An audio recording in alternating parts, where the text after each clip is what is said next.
अथ सर्वमङ्गलस्तोत्रम्। स्वामिनारायणं कृष्णं भक्तिधर्मात्मजं भुवि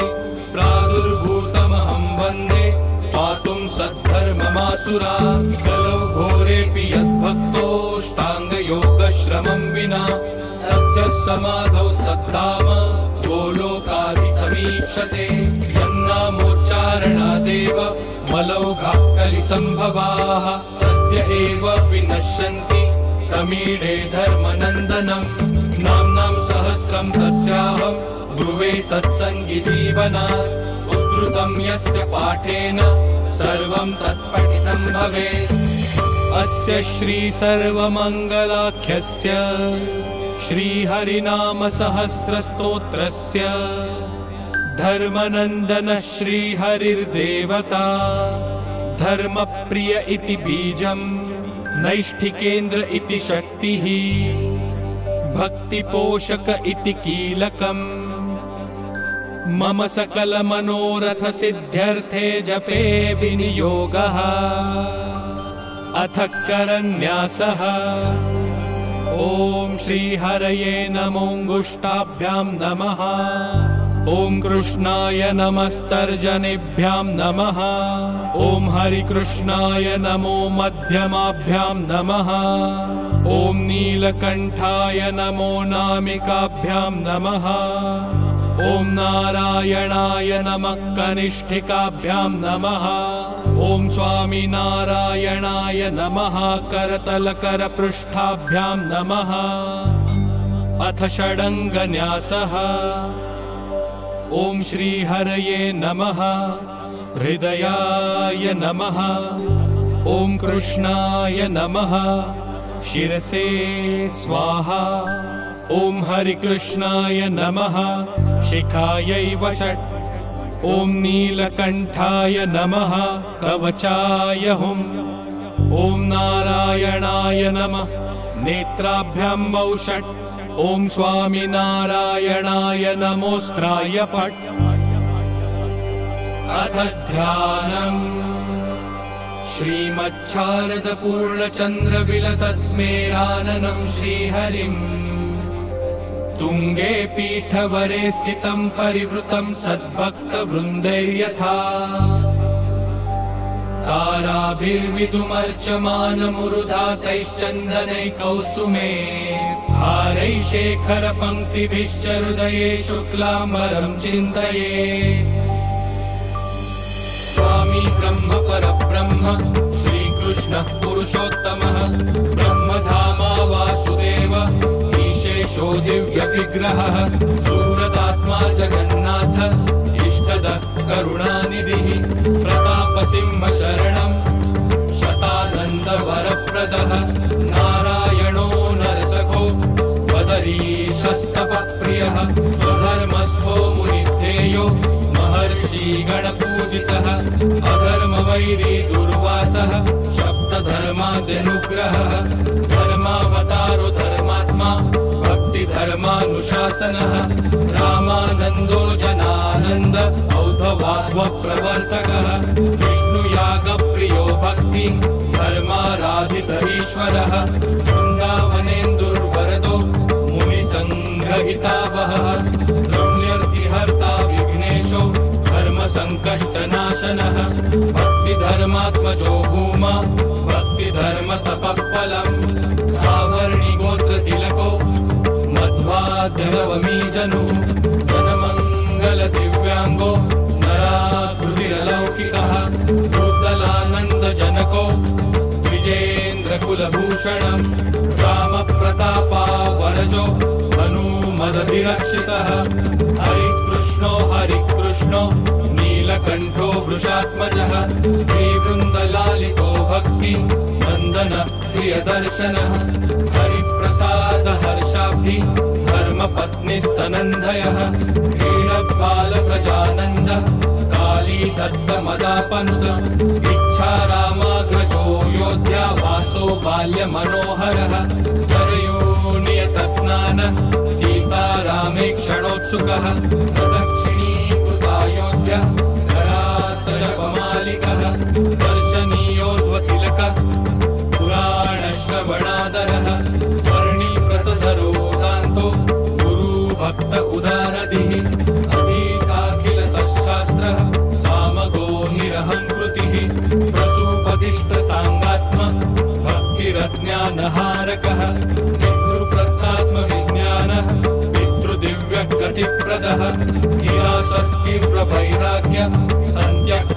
गृहबान्धवः वर्णिवेशो महासत्त्व स्वजनाज्ञातनिर्गमः अंसलम्बितसच्छास्त्रसारोद्वाराल्पपुस्तकः गणेशस्मरणस्तीर्णः सरयूर्दैत्यमोहनः वनवासरुचिश्राद्धो विप्रेन्द्रो नैष्ठिकाग्रणिः हिमाद्रिसानुचरणो निर्भयो भीतभैरवः निःशङ्कसंस्थो हनुमत् दत्तस्वादुफलाशनः कुलहाश्रमवासोर्गप्रीणनोर्गसमीक्षणः ऊर्ध्वदोरेकपादस्थो विस्मापिततपोधनः कुशो महातपाशुद्धो भक्तिधर्मनिषेवितः गोपालयोगिसम्प्राप्त साङ्गयोगोऽतिधैर्यवान् योगक्रियापटुकर्ता कृतज्ञो भूरितीर्थकृत ब्रह्मात्मसंस्थितिः सिद्धवल्लभपूजितः गोपालरक्षकसिद्ध दर्पहामान्त्रिकार्चितः तैलङ्गविप्रदोषग्न कृत्याभीषणदर्शनः विवेकमानः कालभैरवत्रासदेक्षणः जगन्नाथपुरावास आसुरावेशरुद्विभुः धार्मिकोऽसुरगुर्वोः चेतहेतुर्विक्रियः सत्रधर्मार्चितकान्त स्वप्रतापक्षितासुरः नानातीर्थकृतावास प्रावृढभ्रावकाशकृत भीष्मसाधितपञ्चाग्नि शिशिराम्बुस्थितिशुचिः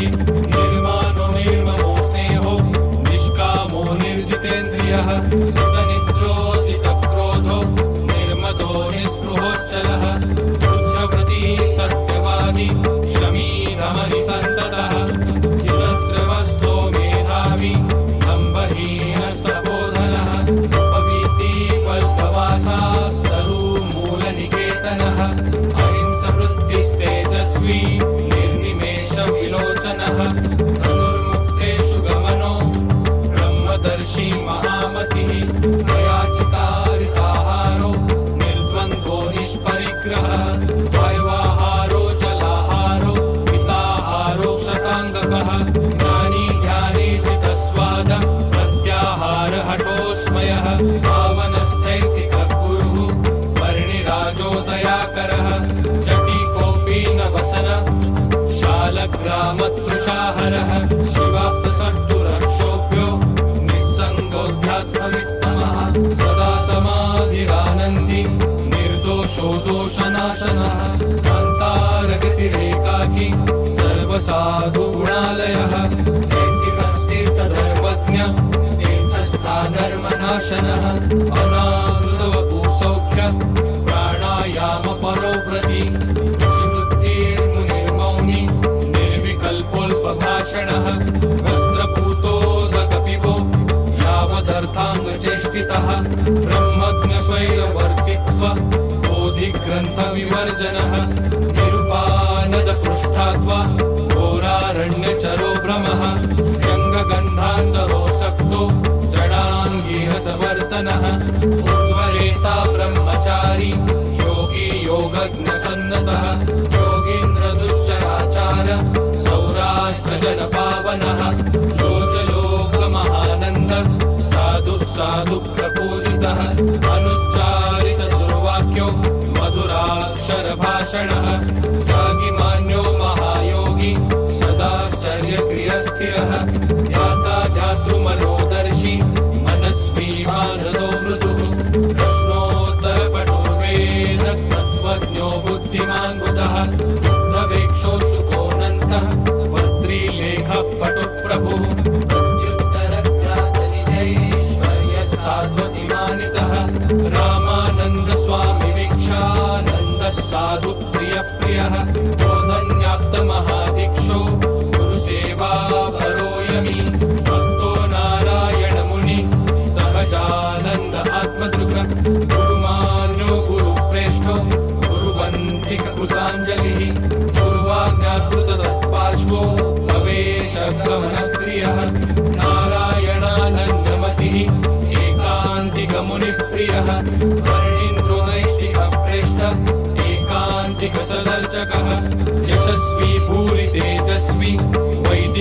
ब्रह्मवर्चसी संन्यायवर्ति निर्द्वेषो भक्तिहर्ष विवर्धनः गृहीतहितवाक् सर्व भूततत्त्वविदूहवान् सत्यप्रियः सत्यपरो निष्कामनरवल्लभः अद्रोहकः सतोद्योगी षडूर्मी विजयक्षमः धर्मकार्यक्षिप्रकारी दीर्घदर्शी विचारवान् देशकालाद्यविहत स्वस्वरूपाचलस्थितिः सत्तमोदमदृद्दक्षो विनीतस्मृतिमान् मृदुः सच्छास्त्रव्यसनो व्यग्रो इमानि पुरुषारुचिः अतिसर्वमतिर्वाग्मी सत्सङ्गी जनवल्लभः अप्रमत्तोऽतिप्रगल्भो अलसोऽन्यगुणग्रहः सदाचारप्रियः शुष्क ज्ञानिवादतमोरविः कृष्णार्पितान्नगन्धानि देवता पितृयाजकः सत्यप्रश्नसमाधान विस्मापितसभाजनः अजातशत्रुसमदृक् धर्मनिष्ठमादरः अनसूयोचलप्रज्ञ कामशास्त्रविवर्जनः दीनाल्पविप्लवप्रेक्षा जाततीव्रव्यथाकुलः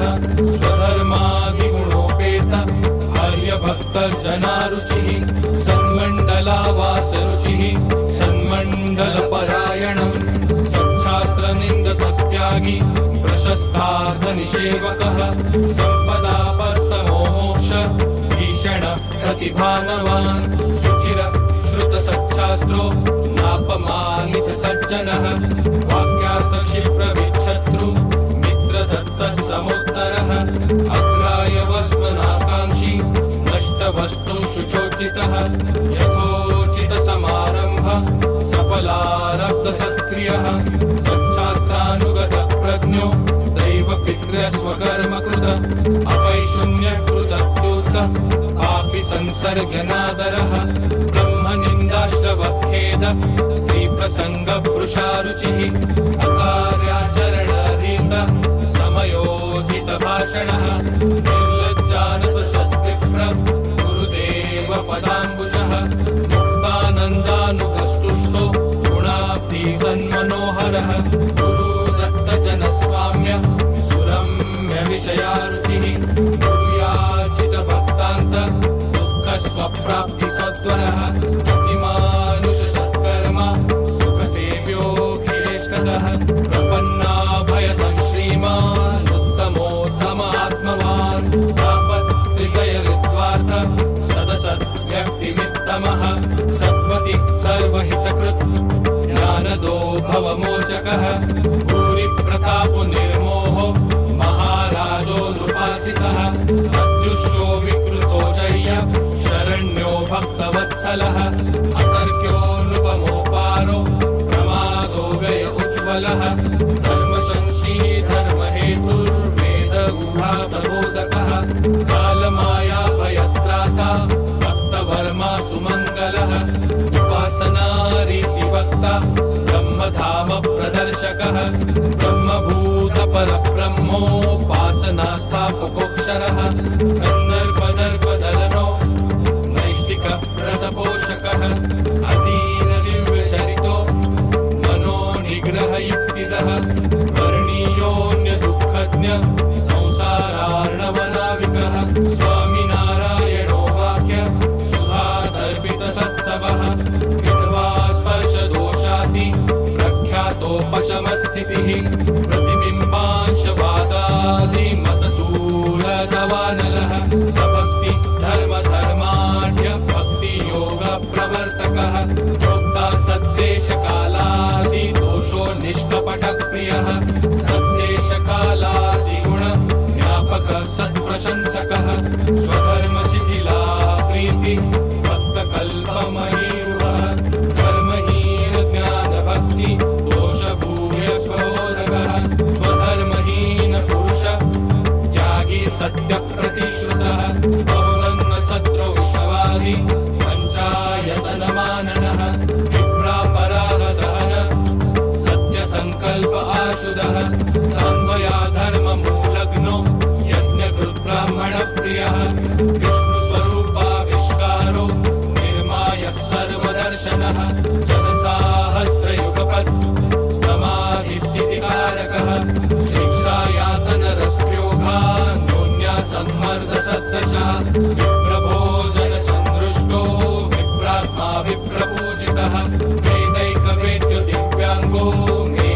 सर्वभञ्जनः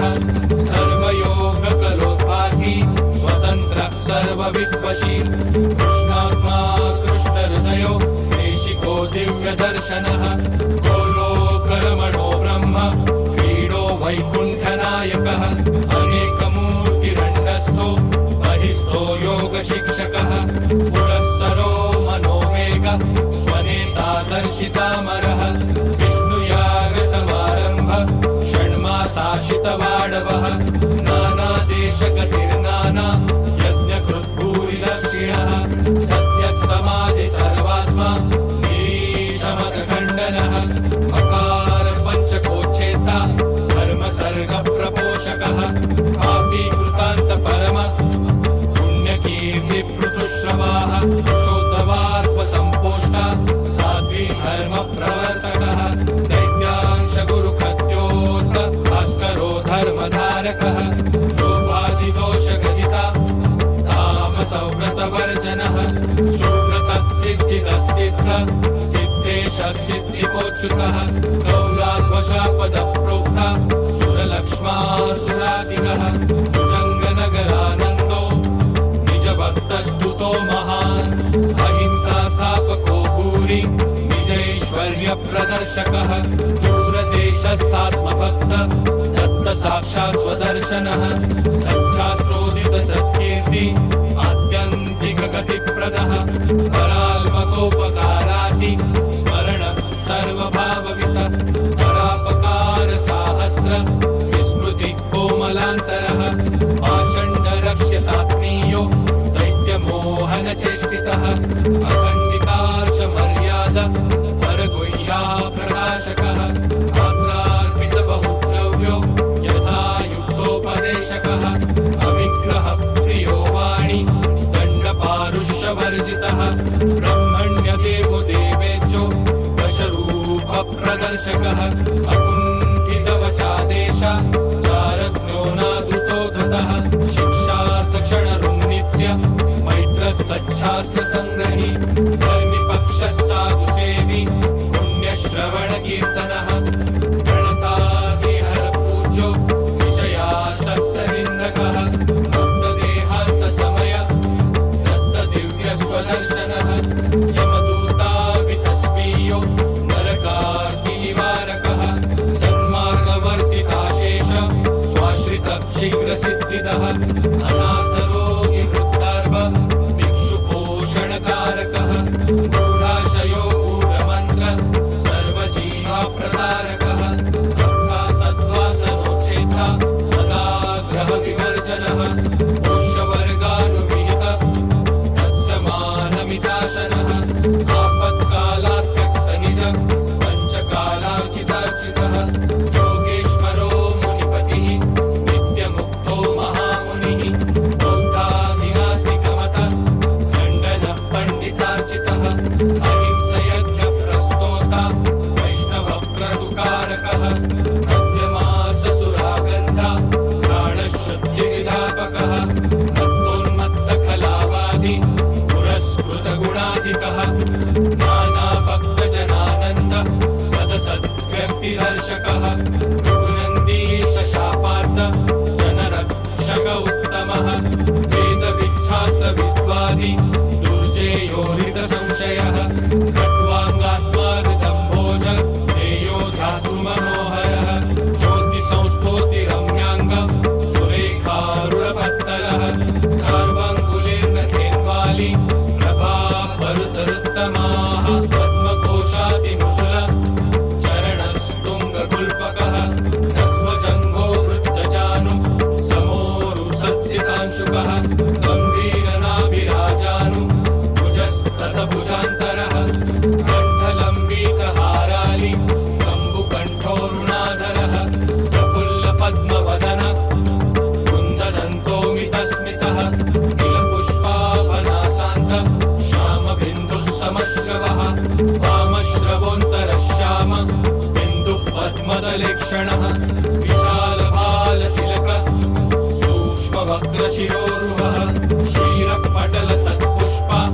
क्रीडराजि स्वभक्तदुःख अवतारी भयत्राथ भयराजवरप्रदः कृतदुर्गः पुरावास क्रोधयन्ताद्भुतक्रियः नानादेशप्रेषितस्व भक्तनाशितदुष्क्रियः असुरक्लिष्टसत्सङ्ग सान्त्वनः साधुवल्लभः सद्रोहि गुरुभूपाल शिक्षकक्ष्मेशराजदः कवेन्द्रार्जितपादाब्जो कवेन्द्रवरदो नगः भक्तत्रातोद्धव स्वामी सम्प्रदाय प्रकाशकः विप्रशंसनस्तीर्थ विधिबोधक आर्तीर्थ विप्रसन्तर्पणो नाना व्रतवक्ता महायशाः कौलोच्चिद्विजयो वर्ण्य विष्णुयागमहोत्सवः भक्तिगम्यो भक्तवश कृतदिग्विजयोक्षयः भक्तिधर्मकृतानन्द सर्वमङ्गलदर्शनः उत्तमात्मा जया प्रेष्ठो ललितेष्टवरप्रदः मुकुन्दसेवा सन्तुष्टो जयानीतपयपिबः नारायणधृतामत्रो वासुदेवात्तचन्दनः गोपालमञ्जितामत्रो खण्डाप्तार्चनसाधनः उमानाथाप्तपुष्पादि जयप्रक्षालिताम्बरः ललिता संस्कृतानादि पञ्चाल्यालिप्तपाकभुः नवरामार्जितावास शिवोपानीतपादुकः जय गोविन्दाप्तवन्यो मय रामापिताम्बरः प्रयागोक्तपुराणादि निशानित्यकथाधरः मुक्तब्रह्मस्तुतयशा प्रेमगीतगुणश्रुतिः महानुभावमुदित शुकरक्षितपुस्तकः आनन्दकल्पितावास सोमसूरादिपार्षदः यथारकारितात्मीय सेवनो भक्तकामदुःख निबद्धोत्सवपर्यायो विजयोत्सवतोषितः अन्नकूलकृतानुज्ञो महासंहारहारकः भद्रदूताहूतभक्त पाकशालावलोकनः प्रत्युद्गतमुनिं प्रातो मानिताखिलवैष्णवः सत्प्रीणनक्षणस्वापो दीपालीमङ्गलाप्लवः ब्रह्मक्षणाशुविहित दैत्यकोकिलधर्मविद चारुचक्रकपीठस्थ उत्तमक्ष्मेशपूजितः भक्तस्वेच्छाप्रधानोक्तो मय रामे क्षणस्मितः भक्तसम्प्रीणनद्रूत नूतनाशुकभूषणः अनर्घ्यपीठकौशेय परिधानविचक्षणः मुकुटाकृतिसम्बद्ध षोडशीर्षपटद्युतिः सस्वर्णबिन्दुकौसुम्भ सत्सञ्जुगधृतिप्रभः स्कन्धोल्लसद्धैमपट कटिबद्धारुणांशुकः हैमाङ्गदलसद्बाहुः कर्णशोभितकुण्डलः कण्ठलम्बितसस्वर्ण मुक्ताहारालिशोभनः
श्रीपुंसान्योन्य संस्पर्श व्यवस्था कृद्विलान्वरः आहार शुद्धिकृत सत्य पाप निष्कृतिकारकः वेदान्त तत्व प्रधन सांख्य योगार्थ दर्शकः मदाम्बिक प्रियो कृष्णो गुणग्राही गुणप्रियः पुराण श्रवणोत्सुक्य पुराण विधिबोधकः श्रीमद्भागवत श्रोता श्रीमद्भागवतार्चकः श्रीमद्भागवताभिज्ञ श्रीमद्भागवतार्पकः श्रीमद्भागवतोत्कृष्ट पुरश्चरणकारकः जन्माष्टम्युत्सवापूर्ण जीववर्म मनोरथः कार्यायननरानन्दो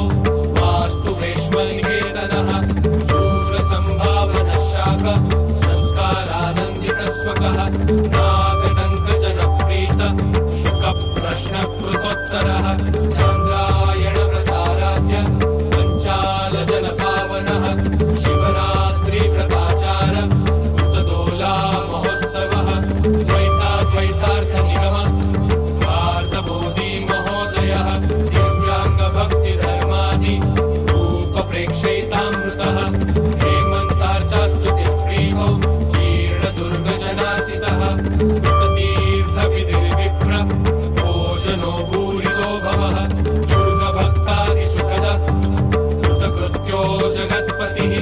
रहस्तो गूढसङ्कल्पो हरिमन्दिरकारकः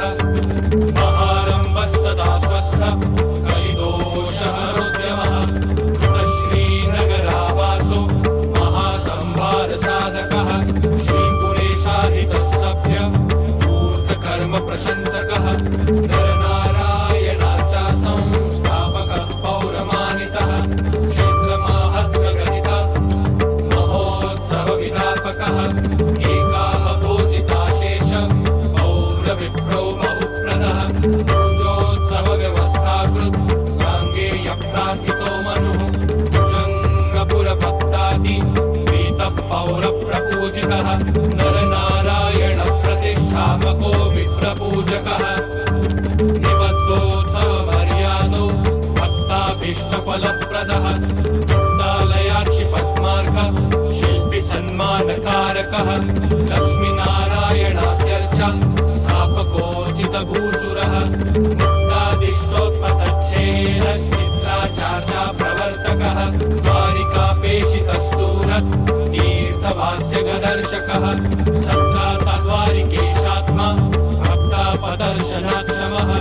सच्चिदानन्दवरदो लक्ष्मीनारायणात्मकः वर्धितक्षेत्रमाहात्म्य दत्तमुद्राङ्कितस्वकः मुक्तात्मा त्रियुगोवादि चेतानुयुगसम्भवः असुराविदितेशत्व प्रकटेश्वरलक्षणः अन्तःसंशयरुद्वार्तो दुराचारविमोचनः अशस्त्रोधिषणाशस्त्र आसुरावेशकर्षणः लड्डुकादिष्टगणप सिन्दुरादिष्टमारुतिः वृत्तालयप्रियो धर्म जन्मार्जितसद्विजः महासभासनो दत्त विद्युपातसुतद्वयः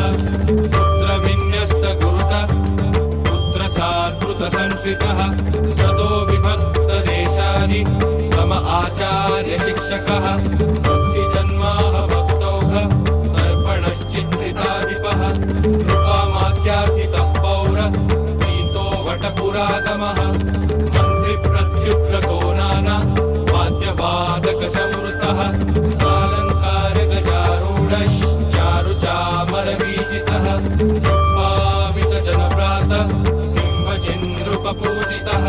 स्वप्रतापपराभूत विद्वद्वैरिकृता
विधापकः मुक्तापराध निर्हार क्षमासार सदर्शनः स्त्र्याचार्य पत्नी शिष्यत्व स्थापकः शिष्य शासनः पुत्रदत्त महादीक्षा पुत्रदीक्षित पुरुषः स्पृशादीक्षित योषश्री राधा कृष्णेष्ट देवतः सत्संगिधेय सन्मूर्ति एकान्तिक परायणम् पुत्रप्रोक्ताब्दिकाशेष रथोत्सव विनिक्रमः गोपाल प्रश्न संहृष्ट त्यागी धर्मोपदेशकः लोभोन्मूलन धीदाता कामोत्कलन युक्तिदः दुर्जेय रसजित्बोधो निस्नेहत्व विधापकः मानसर्प विषत्राता कृष्णैकान्तिक शंसनः सधर्म ज्ञान वैराग्य भक्तिबोधन पाटवः ज्ञानस्वरूप निर्णेता नियन्ता पुरुषात्मकः प्रकृतीशो महाकालो मायेशो व्याकृतात्मकः हिरण्यगर्भस्तत्त्वात्मा तत्त्वलक्षणलक्षकः वैराजोऽखिल विश्वात्मा बुद्धिप्रेरक ईशिता जीवेश्वर ब्रह्ममाया रूपयाथार्थबोधकः निर्गुणो गुणवृत्तिघ्नो बद्धजीव विमोचनः प्रत्याराध्यो महादेवो ज्ञेयो ध्येयप्रकाशकः शेषीकृताक्षरपरः श्रीकृष्ण कालकालनः कृष्णसेवाहीनमुक्ति चतुष्केच्छापहापकः आदिष्ट सांख्य सिद्धान्तो निज ज्ञान फलप्रदः पुरुषात्मकश्च दुर्वर्णाश्रमधर्म निरूपकः षट्कर्म विधि निर्णेता गायत्री मन्त्रदैवतः स्मार्तवक्ता श्रौतवक्ता विप्रधर्म विशेषवित जीविका वृत्ति निर्णेता हेयोपादेय बोधकः आशौच निर्णय श्राद्ध विधिवक्ता विधिप्रियः बलिहेयार्थ निर्णेता राजधर्म निरूपकः पतिव्रता धर्मवक्ता विधवा धर्म रक्षकः नानाव्रत समाराध्य पूजा विद्युपदेशकः स्पर्श निर्णय कृत्वान प्रस्थधर्म प्रदर्शकः संन्यास धर्म गदिता सांग निष्कृति बोधकः जीर्ण दुर्ग स्थापित श्री द्वारिकेशादिरात्मदः ब्रह्मचारी धर्मवक्ता बृहद्धर्म महादरः दुर्गालय स्थापित श्री गोपीनाथोऽखिलार्थदः सहाङ्गयोगोपदेष्टा पिण्ड ब्रह्माण्ड निर्णयः कुम्भस्वरूप निर्णेता वायुभेद निरूपकः काल ज्ञानवतो योग सिद्धि हेतु प्रदर्शकः शतानन्दस्तुतस्तुत्यो भक्तवाञ्छित पूरकः शिक्षापत्री ग्रन्थनक शिक्षापत्री विधिप्रुवः शिक्षापत्र्यर्थ संतुष्टो लीला संदर्भकारकः निर्वासनस्तिरोधान लीला सम्मोहितासुरः वैमानिकावृतोरिष्ट देववृन्दः समर्चितः स्वार्चाप्रादुष्कृतैश्वर्यो दत्तप्रत्यक्षदर्शनः भक्तेक्षाहसित पुष्पाद्युपाहर्तान्न भोजनः क्षीरपोनीरपस्वोप याचकेष्टाशु सिद्धिदः पुत्रदो वित्तदो विद्याप्रदो वैरी भयापहः अपमृत्युहरो भुक्ति प्रदो मुक्तिद आश्रयः ऐश्वर्यदो रोगहरो ज्ञानकृद्भक्तिदोधिपः समाधिदस्तमोहर्ता सर्वमङ्गलमङ्गलम् इत्येतत् श्रीहरेर्नाम्ना सहस्रं परिकीर्तितम् स्वरूपगुणचारित्रानुबन्धीप्सितसिद्धिदम् एतद्धि परमं स्तोत्रम् सर्वमङ्गलसन्निधम् यः पठेत् शृणुयात् वासौ नित्यं मङ्गलमाप्नुयात् धर्मसर्गे मतिस्तस्य स्थिरा स्यान्मुक्तिदायिनी जयेद धर्मसर्गं च बन्धहेतुं ससत्वरम् मुक्तिं मुक्तिं तथैकान्त भक्तिं चास्य प्रभावतः देहान्ते च हरेर्धाम गोलोकं प्राप्नुयात् सः तस्मादेतत् सदा भक्त्या पठनीयमिहोद्धवैः भक्तैः पुंभिर्द्विजैस्त्रीभिः सच्छुद्रैरपि दीक्षितैः एतत् मंगलाय दातव्यं न धर्मशिथिलाय च न भक्ताय क्वचित् देयं भक्ताय सर्वथा। एतत् सदा मंगलकारी पुंसां तथाखिला मंगलनाशकारी स्तोत्रं भवत्युद्धववर्त्मभाजां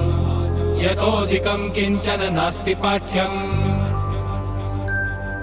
इति श्रीमद्उद्धव संप्रदायाचार्य प्रवर